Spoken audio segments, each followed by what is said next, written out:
Hey guys, in today's video, we're gonna talk about the perfect golf practice routine. All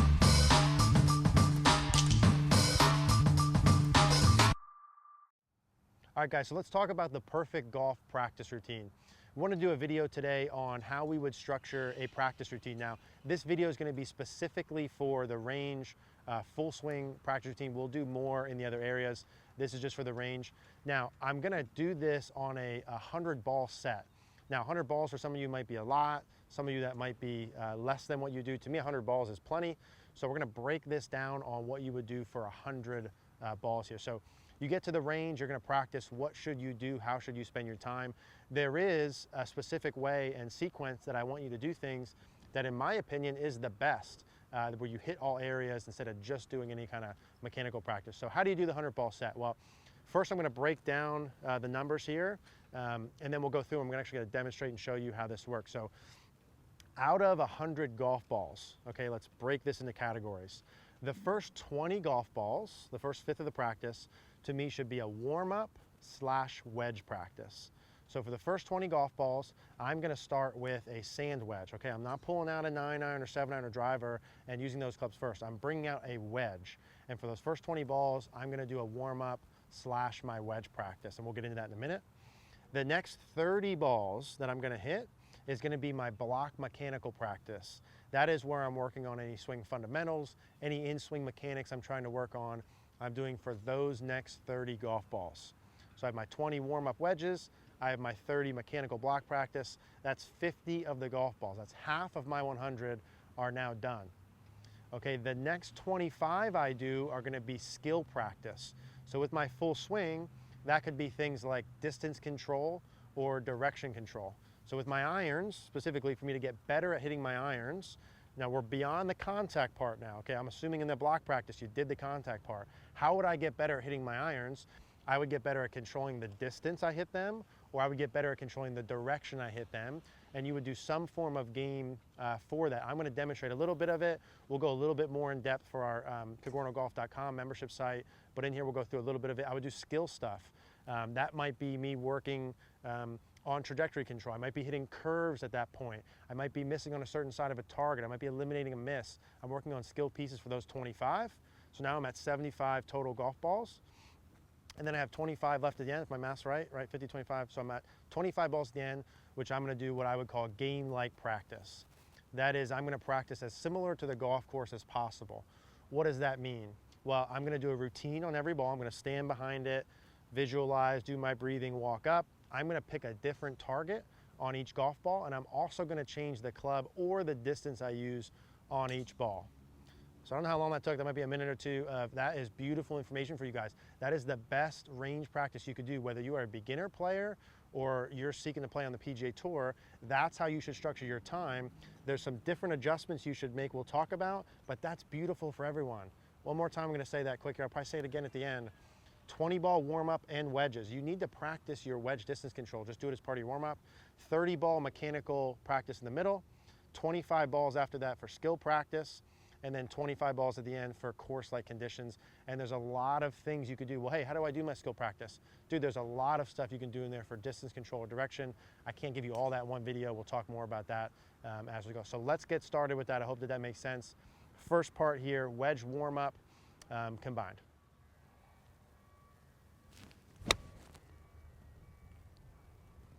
All right, first part here, guys, 20 balls, warm up, and wedges.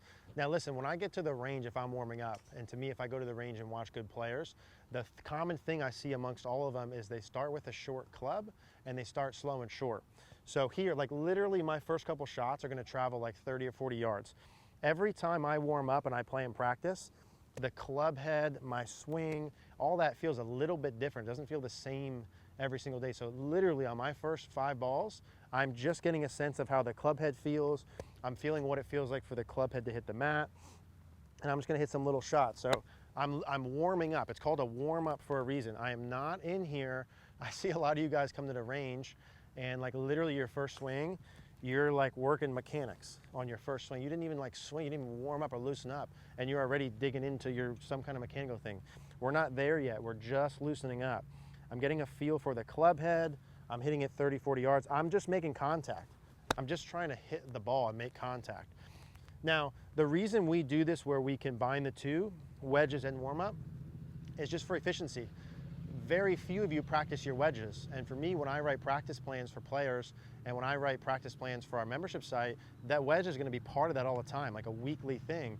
So as I'm warming up, if I'm gonna go slow, I might as well do my wedges at the same time. So for me, I start at 30, then I'll do one or two to 40 or 50, then I go 60, 70, 80, 90. I just work my way back. So I did 30 and 40 there. I'm just gonna kind of feel one out to 50. I'm working on that as I go. And I'm gonna build my way up here where I'm going 50, 60, and I'm just gonna gradually make my swing a little bit longer on each one, still just feeling the club here, no mechanical pieces. And I would work my way up until I got into basically a full swing sand wedge. So for me, this would probably be about an 80-yard kind of soft shot, and I'd probably do one more where I'd go full swing 100, and that would be my wedges. So I said 20 golf balls, right? So I'd start 30, hit a couple at 30, hit a couple 40, 50, and work my way up until I'm hitting a full sand wedge. That would be the first part of my practice. And that's sort of when I'm fully warmed up. When I can take a sand wedge swing at a full length with a decent amount of speed to it, okay, I feel warmed up, I'm gonna move on. Some people, you know, in the warm up and wedges, maybe you only hit 15 balls with the wedges, and then you do 4 or 5 with like an 8 or 7 iron to kind of warm up with a longer club before you do mechanics. That would be okay as well. That's the wedge warm up part, 20 golf balls first. Now we'll move on to the mechanical phase.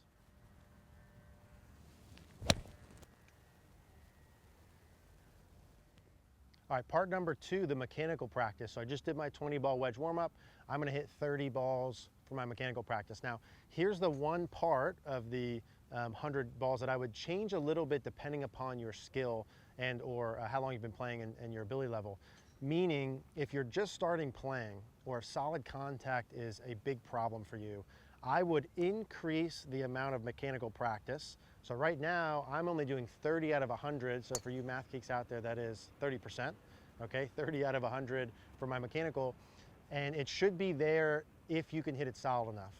Now, if you're struggling with solid contact or you have a really big problem with ball control skills, you probably need to live here a little bit longer. So how much? Still probably no more than 50%, but a little bit longer here, because if you can't do solid contact, that skill portion practice, that 25 golf balls, not gonna matter nearly as much. You still have to do some of it, can't completely eliminate it. Let me say that again, you cannot completely eliminate it.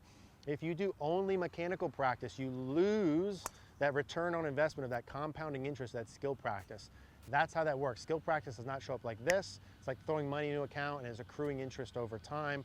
And then after a couple of months or years, it builds up and you have those skills you would not have had. So that's one thing. Or two, if you're just doing a new swing mechanics or a new feel or a new part of your swing and it's fresh, and it feels really freaking exaggerated, in the initial part of the change, the swing change, you can do more mechanical practice during that phase as well. Again, I would never do more than 50% of the total practice time. So that's big. What I just said there for those last couple of 30 seconds is really important. I hope that that makes sense. Next, with the mechanical practice, what is non-negotiable during this phase is that you have feedback. You are absolutely not, right now, feeling a swing mechanical thing and just guessing. We're not doing that. Every one of these 30 reps, you have feedback for each one of them. If I say to you, hey man, you need to work on your wrist conditions at the top, and you're to this way, and you just are feeling like you're bowing it, hitting 30 balls, no feedback, don't know if you're doing it or not, that does not count. All those reps not count. That is not what we're talking about here. You need feedback on every single one. How do you have feedback?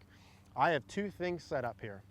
Number 1, I have my Live View Golf over here, which I think you can see in the corner, the little red. Live View just came out with a new product here. We had the other one in an older video, but the product was awesome, and they have a newer version now. What happens is that Live View Golf, I sync it to my phone. You just quick download an app on there, and you can watch yourself hit the ball live. I've been teaching for a long time. We record videos, and then you go back and watch it.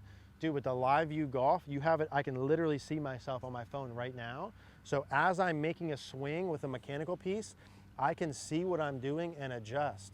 You want to talk about perfect feedback. I literally think every one of you watching this should buy the Live View product. We'll put a link down below. If you're not going to use the Live View, use a mirror, use a video, use something. You have to know what you're doing. When I do my mechanics practice, I will usually record my first at least 5 swings, so I know that I'm doing what I want, and then I can make adjustment. Imagine doing those 30 swings, you're doing all 30 wrong. You just wasted all that. So record the 5. Even better, have the freaking live view, pay the money for it, and you can see yourself swing right away. That's one. Number 2, I have a swing station here, so I have feedback for myself. You need a swing station, or you need to watch what you're doing on all 30 of these. So I'm gonna demonstrate. For me, I have the stick in front for a feel and to monitor my follow through swing direction. I'm trying to get the club to exit more left around my body. I'm trying to get rid of push and hooks. This one works really well for me. So I'm just gonna demonstrate a couple. And when I have the stick in, what I notice is I have to feel like the club works more left than normal compared to when I'm playing. And what I'm doing here, I'm not super worried. Oh, I hit the stick on that one, so I need a little more practice. I'm not super worried about where the ball's going. What I'm looking for are feels. I'm looking for feels during this phase that I can transfer into my skill practice, that I can transfer into my course-like practice, that I can transfer when I go play. Now for me, when I'm gonna miss this little stick, I also need to make sure I turn a little better. So I'm feeling like my club's working left and my right shoulder is turning through towards the target. Let's see if I can miss this object. Awesome. So I would do 30 balls like this. I would use one club first, a short iron, 9 or 8 iron, for all of them if you're starting, and then maybe I'd do a couple of 9 or 8, and then I'd use a longer club as we go. There's a million different block stations. You got to figure out which one, or work with a coach to figure out which one works for you. Again, you need feedback. For goodness sake, buy the live view, buy something. Get something in there for you so you know what you're doing. 30 golf balls. Now we'll move on to the skill phase.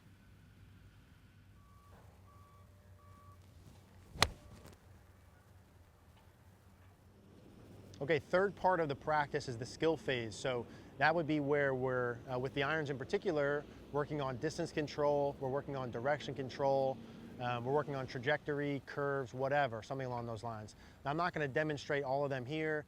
There are a ton of things to do for this. I'm gonna save some of this for our membership site because I need to give those guys something extra. And there's so many different games that I've seen here that can really take you guys to the next level. Something where you have a game with a score, or you have a purpose to your hitting your shots here, and the ball control skills that you gain here are going to transfer really well to the course. So again, I'm not going to put all this out right here in this video, but do something for direction control or distance control. We'll do an extended version of this video, in fact, for our members who will get some of those games, and we'll probably do a little bit more of that moving forward, but do something skill-wise in these 25 next set of golf balls.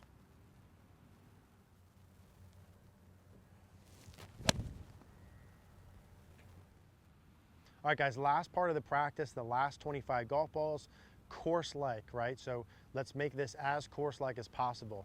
We said a couple key elements in the beginning. One of them is that we're gonna do our routine, okay? That's number one. We're gonna do routine on every shot. We're gonna switch targets on every shot, and we're gonna switch either club or distance on each shot. So I'm gonna demonstrate just one here to show you. So I've got an 8 iron here. Now what I'm gonna do is I'm gonna pick a target in the distance. I'm gonna pick the 150. And I'm gonna go through my routine as if I was playing. So I'm not gonna talk through some of this. I'm gonna go through my routine. I would do my 2 practice swings back here. I line up at my target. I'm gonna visualize my ball flight. I see the ball landing. Now I'm gonna breathe as I walk up to the ball. Take my time, I'm breathing in and out. Lining up to my intermediate target, look at the target once, back to the ball, look at the target twice, back to the ball, and then I go ahead. Okay, good. Slight pull to the left, but not bad. I'd have a makeable birdie putt. That would be ball number 1.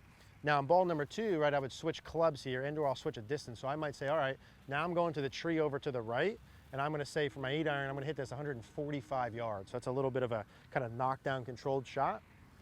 2 practice swings, feeling my feels. Visualize my shot. Pick my intermediate target, and I'm gonna breathe. Line up to my intermediate target, get set, target, ball, target, ball, good tempo. 145, and I hit that one really well. So that was 2 shots. Again, I'd work through this for 25. I'd make sure I hit some drivers here. I'd probably pick a fairway grid, do some of that. I'd switch this up, right? And what I'm feeling here, this last phase, is I'm taking whatever mechanical feels I did earlier, I'm taking whatever skill piece feels, and now I'm coordinating those, right? And I'm saying, hey, what do I need to feel when I go play golf? And that's the purpose of this last part. So listen, that's the 100 ball breakdown. I think we went through a lot of stuff like that. In some of this videos moving forward here, the whole purpose of our membership site, I'm gonna talk about this a lot, so get ready for it a lot, because we put it together for a reason. I want you guys to head over there and at least check it out and try it, because I have so much more to give you guys. We can't do all that stuff in here. So that's a 100 ball set. Some of the games and drills you can find over, again, cogornogolf.com will be in the link below. Get yourself a live view golf, or at least get a freaking mirror or video or something, and give yourself feedback when you go. Don't waste the reps. I hope that all makes sense. If you guys have any questions, always leave me a comment down below. Hey guys, if you like this video, please do me a favor and click the like button down below. Click the notification bell if you haven't. Also, please subscribe if you haven't already. For those of you who want more premium content, check out cogornogolf.com. The link is in the description down below. Thank you guys.